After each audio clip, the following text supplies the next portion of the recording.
नमस्कार दोस्तों, स्वागत है आपका वनडे एग्जाम सेंटर में। दोस्तों, आज के वीडियो में हम लोग BA 6 सेमेस्टर एंशिएंट हिस्ट्री का जो पहला पेपर है जिसका नाम है रिलीजन एंड फिलॉसफी यानी धर्म और दर्शन, इससे संबंधित 100 महत्वपूर्ण बहुविकल्पीय प्रश्नों की प्रैक्टिस करेंगे। ये हमारा तीसरा प्रैक्टिस सेट है। इसके पहले हम लोगों ने 2 और प्रैक्टिस सेट कर लिया है। अगर आपने उसको नहीं देखा है तो आप हमारे प्लेलिस्ट में जा करके देख सकते हैं। चलिए बिना देर किए प्रश्नों की प्रैक्टिस शुरू करते हैं। आपका पहला प्रश्न है, यजुर्वेद की कितनी मुख्य शाखाएं हैं? तो यजुर्वेद की 2 मुख्य शाखाएं हैं। पहला है शुक्ल यजुर्वेद, दूसरा है कृष्ण यजुर्वेद। तो ए ऑप्शन आपका पहले का सही हो जाएगा। दूसरा प्रश्न है, ऋग्वेद का नवा मंडल किस वनस्पति के देवता को समर्पित है? तो ऋग्वेद का जो नवा मंडल है वो सोम देवता को समर्पित है। दूसरे का बी ऑप्शन आपका सही हो जाएगा। तीसरा प्रश्न है, शतपथ ब्राह्मण किस वेद से संबंधित है? तो शतपथ ब्राह्मण जो है यजुर्वेद से संबंधित है। बी ऑप्शन आपका तीसरे का सही हो जाएगा। चौथा प्रश्न है, वैदिक काल में अरण्यनी किसकी देवी थी? तो वैदिक काल में जो अरण्यनी थी वो वनों की देवी थी। सी ऑप्शन आपका चौथे का सही हो जाएगा। पांचवा प्रश्न है, नासदीय सूक्त में किसका वर्णन मिलता है? तो नासदीय सूक्त में सृष्टि उत्पत्ति का दार्शनिक विचार मिलता है। बी ऑप्शन आपका पांचवें का सही हो जाएगा। छठा प्रश्न है, ऋग वैदिक काल में गोपा विशेषण किस देवता के लिए प्रयुक्त हुआ? तो ऋग वैदिक काल में गोपा विशेषण जो है वरुण के लिए प्रयुक्त हुआ है। ए ऑप्शन आपका छठवें का सही हो जाएगा। सातवां प्रश्न है, उत्तर वैदिक काल में रुद्र को किस रूप में पूजा जाने लगा? तो उत्तर वैदिक काल में रुद्र को जो है संहारक और कल्याणकारी शिव के रूप में पूजा जाने लगा। सी ऑप्शन आपका सातवें का सही हो जाएगा। आठवां प्रश्न है, छांदोग्य उपनिषद किस वेद से जुड़ा है? तो छांदोग्य उपनिषद जो है साम वेद से जुड़ा हुआ है। बी ऑप्शन आपका आठवें का सही हो जाएगा। नौवां प्रश्न देख लेते हैं, सिंधु सभ्यता में वृक्ष पूजा के अंतर्गत किस देवता के निवास की कल्पना की जाती थी? तो प्रकृति के पुरुष तत्व के निवास की कल्पना की जाती थी। ए ऑप्शन आपका 9वें का सही हो जाएगा। 10वां प्रश्न है, हड़प्पा की एक मुहर पर स्त्री के गर्भ से पौधा निकलता दिखाया गया है, यह किसका प्रतीक है? तो यह जो है वनस्पति की देवी यानी उर्वरा की देवी का प्रतीक है। ये ऑप्शन आपका 10वें का सही हो जाएगा। 11 नंबर प्रश्न है, लोथल और कालीबंगा से प्राप्त अग्निकुंडों का आकार कैसा था? तो लोथल और कालीबंगा से प्राप्त अग्निकुंडों का जो आकार था वो आयताकार और अंडाकार था। बी ऑप्शन आपका 11 का सही हो जाएगा।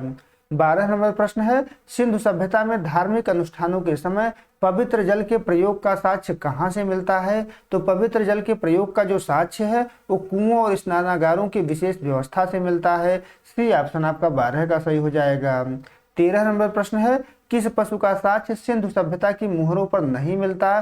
तो सिंधु सभ्यता की मोहरों पर गाय का साक्ष्य नहीं मिलता है, हाथी का, बाघ का, गेंडा का मिलता है। तो सी ऑप्शन आपका 13 का सही हो जाएगा। 14 नंबर प्रश्न है, मेसोपोटामिया के लेखों में सिंधु क्षेत्र के लिए किस शब्द का प्रयोग हुआ है जिसका धार्मिक महत्व भी था? तो मेलुहा शब्द का प्रयोग हुआ है। बी ऑप्शन आपका 14 का सही हो जाएगा। 15 नंबर प्रश्न है, सिंधु सभ्यता में धूप और सुगंधित सामग्री जलाने के साक्ष्य किससे मिलते हैं? तो विशेष प्रकार के धूपदानों से मिलते हैं। ए ऑप्शन आपका 15 का सही हो जाएगा। 16 नंबर प्रश्न है, क्या सिंधु सभ्यता में बलि प्रथा के संकेत मिलते हैं? तो कुछ मुहरों पर पशु बलि के दृश्यों के संकेत मिलते हैं। बी ऑप्शन आपका 16 का सही हो जाएगा। 17 नंबर प्रश्न है, सिंधु सभ्यता के लोग उत्तर दिशा को किस रूप में देखते थे? तो शुभ और देवताओं की दिशा के रूप में देखते थे। बी ऑप्शन आपका 17 का सही हो जाएगा। 18 नंबर प्रश्न देख लेते हैं। इसमें आपसे पूछा गया है कि हड़प्पा संस्कृति के धार्मिक दृष्टिकोण को क्या कहा जा सकता है? तो हड़प्पा सभ्यता के जो धार्मिक दृष्टिकोण था उसको जो है इक्लोकवादी और व्यवहारिक कहा जाता है। सी ऑप्शन आपका 18 का सही हो जाएगा। 19 नंबर प्रश्न देख लेते हैं। इसमें आपसे पूछा गया है कि वेदों को अपौरुषेय क्यों कहा जाता है? क्योंकि माना जाता है कि इनकी जो रचना हुई है वो देवताओं और ईश्वर के द्वारा हुई है, इसलिए इनको अपौरुषेय कहा जाता है। बी ऑप्शन आपका 19 का सही हो जाएगा। 20 नंबर प्रश्न है, आरण्यक ग्रंथों को किस श्रेणी में रखा जाता है? तो आरण्यक ग्रंथों को जो है रहस्यवाद और ज्ञान कांड के बीच की कड़ी में रखा जाता है।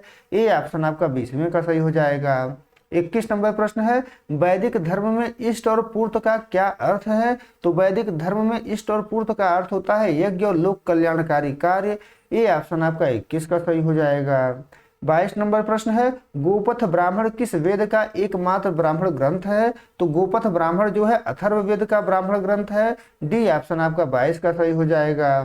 23 नंबर प्रश्न है, बुद्ध ने सर्वाधिक उपदेश कहाँ दिए थे? तो बुद्ध ने सर्वाधिक उपदेश जो है श्रावस्ती में दिए हुए थे। बी ऑप्शन आपका 23 का सही हो जाएगा। 24 नंबर प्रश्न है, बुद्ध के जीवन की किस घटना का प्रतीक कमल एवं साण है? तो कमल और साण बुद्ध के जीवन की जिस घटना के प्रतीक हैं वो बुद्ध का जन्म है। ए ऑप्शन आपका 24 का सही हो जाएगा। 25 नंबर प्रश्न देख लेते हैं, बौद्ध दर्शन के अनुसार स्कंद कितने हैं? तो बौद्ध दर्शन के अनुसार स्कंद जो है 5 हैं। रूप, वेदना, संस्कार, संज्ञा, संस्कार, विज्ञान। तो बी ऑप्शन आपका 25 का सही हो जाएगा। 26 नंबर प्रश्न देख लेते हैं, इसमें आपसे पूछा गया है कि थेर गाथा और थेरी गाथा बौद्ध धर्म की किस निकाय के भाग हैं? तो खुद्दक निकाय के भाग हैं। बी ऑप्शन आपका 26 का सही हो जाएगा।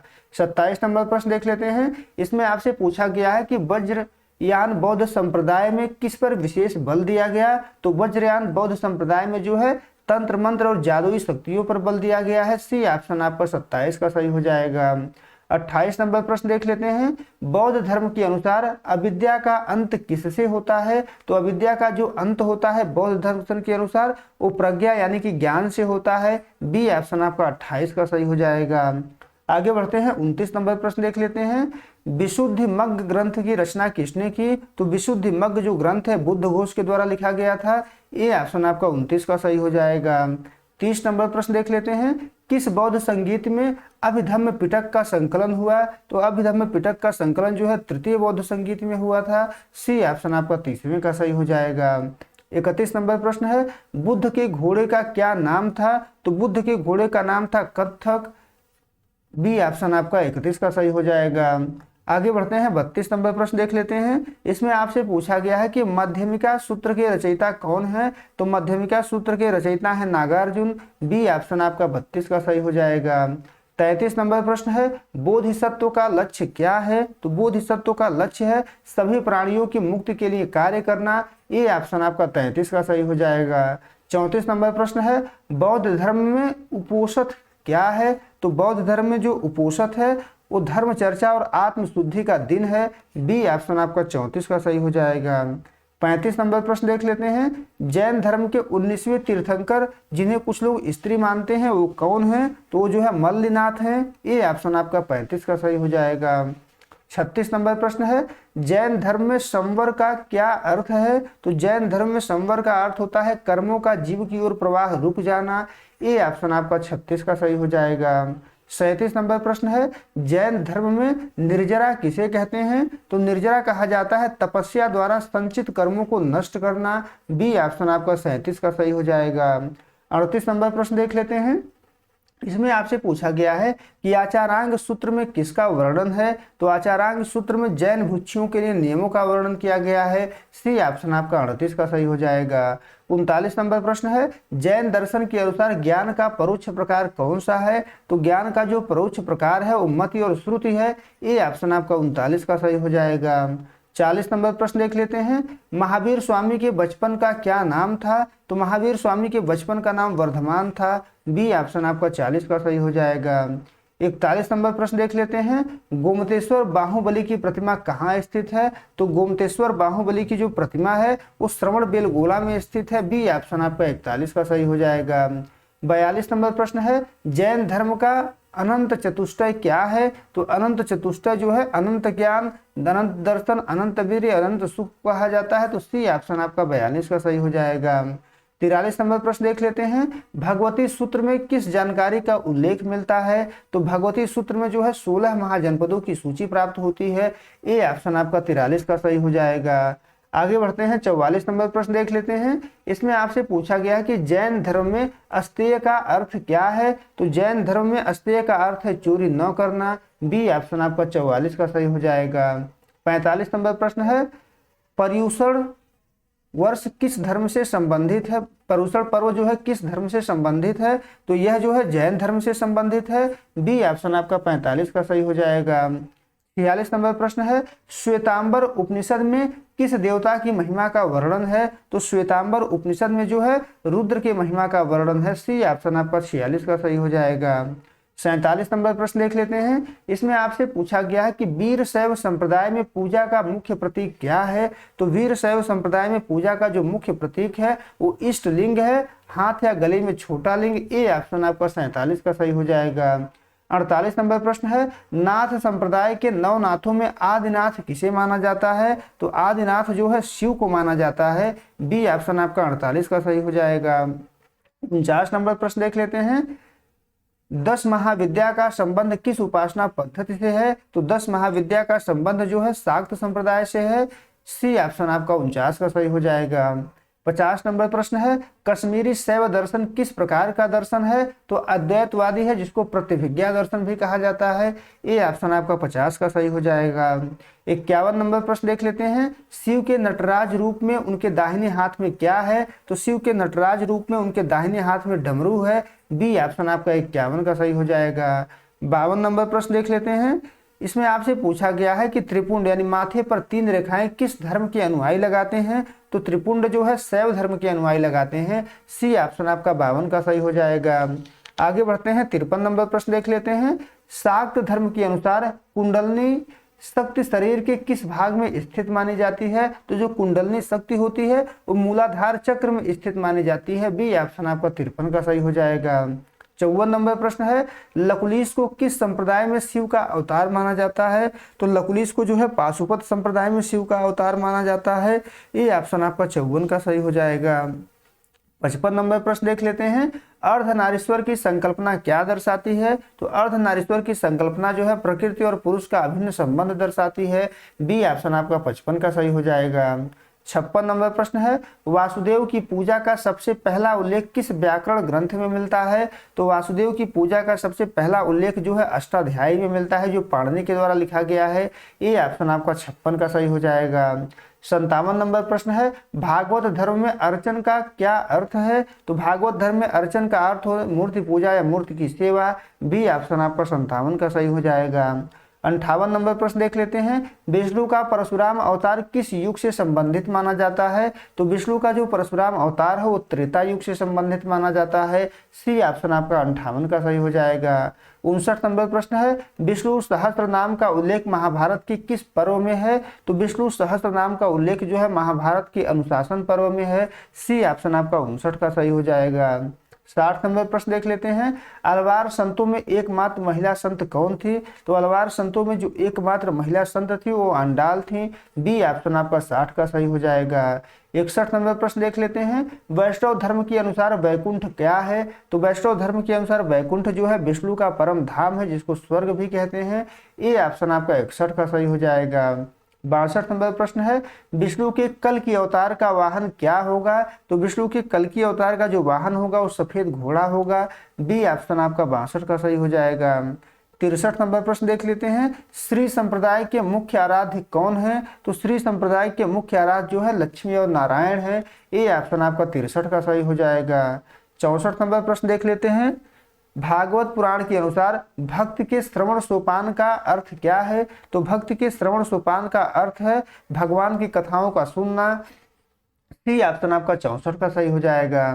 65 नंबर प्रश्न है, नृसिंह अवतार में विष्णु ने किसका वध किया था? तो नृसिंह अवतार में विष्णु ने हिरण्यकशिपु का वध किया हुआ था, बी ऑप्शन आपका 65 का सही हो जाएगा। 66 नंबर प्रश्न देख लेते हैं, सांख्य शब्द का अर्थ क्या है? तो सांख्य शब्द का अर्थ है संख्या या ज्ञान, सी ऑप्शन आपका 66 का सही हो जाएगा। 67 नंबर प्रश्न है, न्याय दर्शन के अनुसार मोक्ष को क्या कहा जाता है? तो न्याय दर्शन के अनुसार मोक्ष को अपवर्ग कहा जाता है, ये ऑप्शन आपका 67 का सही हो जाएगा। 68 नंबर प्रश्न है, पतंजल के अनुसार प्राणायाम का उद्देश्य क्या है? तो पतंजल के अनुसार प्राणायाम का उद्देश्य है श्वास की गति पर नियंत्रण और मन की स्थिरता, बी ऑप्शन आपका 68 का सही हो जाएगा। 69 नंबर प्रश्न है, वैशेषिक दर्शन के अनुसार अभाव क्या है? तो वैशेषिक दर्शन के अनुसार अभाव जो है 7वां पदार्थ है, बी ऑप्शन आपका 69 का सही हो जाएगा। 70 नंबर प्रश्न देख लेते हैं, इसमें आपसे पूछा गया है कि मीमांसा दर्शन वेदों के किस भाग पर आधारित है? तो मीमांसा दर्शन जो है कर्म कांड पर आधारित है, ये ऑप्शन आपका 70 का सही हो जाएगा। 71 नंबर प्रश्न है, वेदांत शब्द का अर्थ क्या है? तो वेदांत शब्द का अर्थ होता है वेदों का अंत या वेदों का निष्कर्ष, सी ऑप्शन आपका 71 का सही हो जाएगा। 72 नंबर प्रश्न है, खट दर्शन में प्रत्यक्ष प्रमाण को कौन मानता है? तो षट दर्शन में प्रत्यक्ष प्रमाण को जो है सभी 6 दर्शन मानते हैं, तो सी ऑप्शन आपका 72 का सही हो जाएगा। 73 नंबर प्रश्न देख लेते हैं। सांख्य दर्शन के अनुसार संसार का विकास किससे होता है? तो संसार का जो विकास है वो पुरुष और प्रकृति के संयोग से होता है। बी ऑप्शन आपका 73 का सही हो जाएगा। 74 नंबर प्रश्न है, यम नियम का संबंध किस दर्शन से है? तो यम नियम का जो संबंध है वो योग दर्शन से है। बी ऑप्शन आपका 74 का सही हो जाएगा। 75 नंबर प्रश्न है, किस दर्शन ने शब्द यानी वेदों को स्वतः प्रमाण माना है? तो 75 का ए ऑप्शन सही हो जाएगा, मीमांसा दर्शन ने माना हुआ है। आगे बढ़ते हैं, 76 नंबर प्रश्न देख लेते हैं। शंकराचार्य के अनुसार अविद्या का नाश कैसे होता है? तो शंकराचार्य के अनुसार अविद्या का नाश जो है तत्वमसि के ज्ञान से होता है। बी ऑप्शन आपका 76 का सही हो जाएगा। 77 नंबर प्रश्न है, भज गोविंदम स्तोत्र की रचना किसने की? तो भज गोविंदम स्तोत्र की जो रचना है वो शंकराचार्य के द्वारा किया गया है। सी ऑप्शन आपका 77 का सही हो जाएगा। 78 नंबर प्रश्न है, शंकराचार्य ने किस दक्षिण भारतीय मठ की स्थापना की? तो शंकराचार्य के द्वारा दक्षिण भारत में श्रृंगेरी मठ की स्थापना की गई थी। सी ऑप्शन आपका 78 का सही हो जाएगा। 79 नंबर प्रश्न है, शंकराचार्य के दर्शन में परमार्थिक सत्ता क्या है? तो परमार्थिक सत्ता ब्रह्म है। बी ऑप्शन आपका 79 का सही हो जाएगा। 80 नंबर प्रश्न है, रामानुजाचार्य ने किस दर्शन को पराजित करने के लिए विशिष्टाद्वैत दिया था? तो विशिष्टाद्वैत रामानुजाचार्य ने अद्वैतवाद की मायावादी व्याख्या को पराजित करने के लिए दिया था। तो ए ऑप्शन आपका 80 का सही हो जाएगा। 81 नंबर प्रश्न देख लेते हैं। इसमें आपसे पूछा गया है कि रामानुजाचार्य के अनुसार मुक्ति के बाद जीव कहाँ निवास करता है? तो मुक्ति के बाद जीव जो है वैकुंठ में भगवान के सानिध्य में निवास करता है। बी ऑप्शन आपका 81 का सही हो जाएगा। 82 नंबर प्रश्न है, रामानुजाचार्य का जन्म कहाँ हुआ था? तो रामानुजाचार्य का जन्म जो है श्री पेरम्बदूर में हुआ था। बी ऑप्शन आपका 82 का सही हो जाएगा। 83 नंबर प्रश्न है, शंकराचार्य ने अपनी दिग्विजय यात्रा के दौरान किसे शास्त्रार्थ में हराया था? तो दिग्विजय यात्रा के दौरान शंकराचार्य के द्वारा मंडन मिश्र को हराया गया था। ए ऑप्शन आपका 83 का सही हो जाएगा। 84 नंबर प्रश्न है, गद्य त्रय किसकी रचना है? तो गद्य त्रय जो है रामानुजाचार्य की रचना है। सी ऑप्शन आपका 84 का सही हो जाएगा। 85 नंबर प्रश्न देख लेते हैं। अद्वैत दर्शन के अनुसार आत्मा और ब्रह्म में क्या संबंध है? तो 85 का आपका बी ऑप्शन सही हो जाएगा, दोनों एक ही हैं। बी ऑप्शन आपका 85 का सही हो जाएगा। 86 नंबर प्रश्न देख लेते हैं। पंच महाभूत में कौन सा तत्व शामिल नहीं है? तो पंच महाभूत में जो तत्व शामिल नहीं है वो जो है मन है। सी ऑप्शन आपका 86 का सही हो जाएगा। 87 नंबर प्रश्न देख लेते हैं। बौद्ध धर्म में प्रव्रज्या क्या है? तो बौद्ध धर्म में प्रव्रज्या जो है गृह त्याग कर भिक्षु बनने का संस्कार है। बी ऑप्शन आपका 87 का सही हो जाएगा। 88 नंबर प्रश्न है, जैन धर्म में लेखन कला का उल्लेख किस प्राचीन ग्रंथ में है? तो जिस प्राचीन ग्रंथ में है उसका नाम है समवायांग सूत्र। बी ऑप्शन आपका 88 का सही हो जाएगा। 89 नंबर प्रश्न है, शैव और वैष्णव धर्मों के बीच समन्वय का प्रतीक कौन सा देवता है? तो शैव और वैष्णव धर्मों के बीच समन्वय का जो प्रतीक है वो हरिहर को माना जाता है, आधा विष्णु आधा शिव। सी ऑप्शन आपका 89 का सही हो जाएगा। 90 नंबर प्रश्न है, वैदिक काल में इंद्र को समर्पित कुल कितने सूक्त हैं? तो 250 सूक्त हैं। बी ऑप्शन आपका 90 का सही हो जाएगा। 91 नंबर प्रश्न देख लेते हैं। वैशेषिक दर्शन में कुल कितने गुण माने गए हैं? तो कुल जो है 24 गुण है, पहले 17 थे बाद में 24 हो गए थे। तो ए ऑप्शन आपका 91 का सही हो जाएगा। 92 नंबर प्रश्न है, सांख्य दर्शन के अनुसार दुख के 3 प्रकार कौन से हैं? तो सांख्य दर्शन के अनुसार दुख के जो 3 प्रकार हैं वो आध्यात्मिक, अधिभौतिक और अधिदैविक है। बी ऑप्शन आपका 92 का सही हो जाएगा। 93 नंबर प्रश्न है, नैनार संतों के गीतों के संग्रह को क्या कहा जाता है? तो नैनार संतों के गीतों के संग्रह को तीव्रम कहा जाता है। सी ऑप्शन आपका 93 का सही हो जाएगा। 94 नंबर प्रश्न है, शुद्ध द्वैत दर्शन जो इस सिलेबस के पास है के प्रवर्तक कौन थे? तो शुद्ध द्वैत दर्शन के प्रवर्तक जो थे वो वल्लभाचार्य थे। ए ऑप्शन आपका 94 का सही हो जाएगा, ये बीच का भाग हटा दीजिएगा। आगे बढ़ते हैं, 95 नंबर प्रश्न देख लेते हैं। कैवल्य प्राप्ति के बाद महावीर स्वामी क्या कहलाए? तो कैवल्य प्राप्ति के बाद महावीर स्वामी जो है जिन यानी कि विजेता कहलाए, अरहत यानी कि पूज्य कहलाए, निर्ग्रंथ यानी कि बंधन रहित कहलाए। तो डी ऑप्शन आपका सही हो जाएगा, उपरोक्त सभी। आगे बढ़ते हैं। 96 नंबर प्रश्न है, बौद्ध धर्म में शील का क्या अर्थ है? तो बौद्ध धर्म में शील का अर्थ होता है नैतिक आचरण। बी ऑप्शन आपका 96 का सही हो जाएगा। 97 नंबर प्रश्न है, शाक्त धर्म की मुख्य पीठ कामाख्या कहाँ स्थित है? तो कामाख्या जो है असम में स्थित है। बी ऑप्शन आपका 97 का सही हो जाएगा। 98 नंबर प्रश्न है, अद्वैत दर्शन के अनुसार जगत की प्रतीति का कारण क्या है? तो जगत की प्रतीति का कारण विवर्त यानी कि अध्यास है। सी ऑप्शन आपका 98 का सही हो जाएगा। 99 नंबर प्रश्न है, रामानुजाचार्य के गुरु का क्या नाम था जिसने उन्होंने प्रारंभिक शिक्षा ली? तो 99 का ए ऑप्शन आपका सही हो जाएगा, यादव प्रकाश नाम था। ए ऑप्शन आपका सही हो जाएगा। 100 नंबर प्रश्न देख लेते हैं। इसमें आपसे पूछा गया है कि धर्म शब्द की उत्पत्ति किस संस्कृत धातु से हुई है? तो धर्म शब्द की उत्पत्ति जो है ध्री धातु से हुई है, जिसका अर्थ होता है धारण करना। ए ऑप्शन आपका 100वें का सही हो जाएगा। उम्मीद है दोस्तों आपको ये वीडियो पसंद आया होगा। अगर वीडियो अच्छी लगी तो हमारे चैनल को सब्सक्राइब कर लीजिए, वीडियो को लाइक और शेयर कर दीजिए। बहुत बहुत धन्यवाद।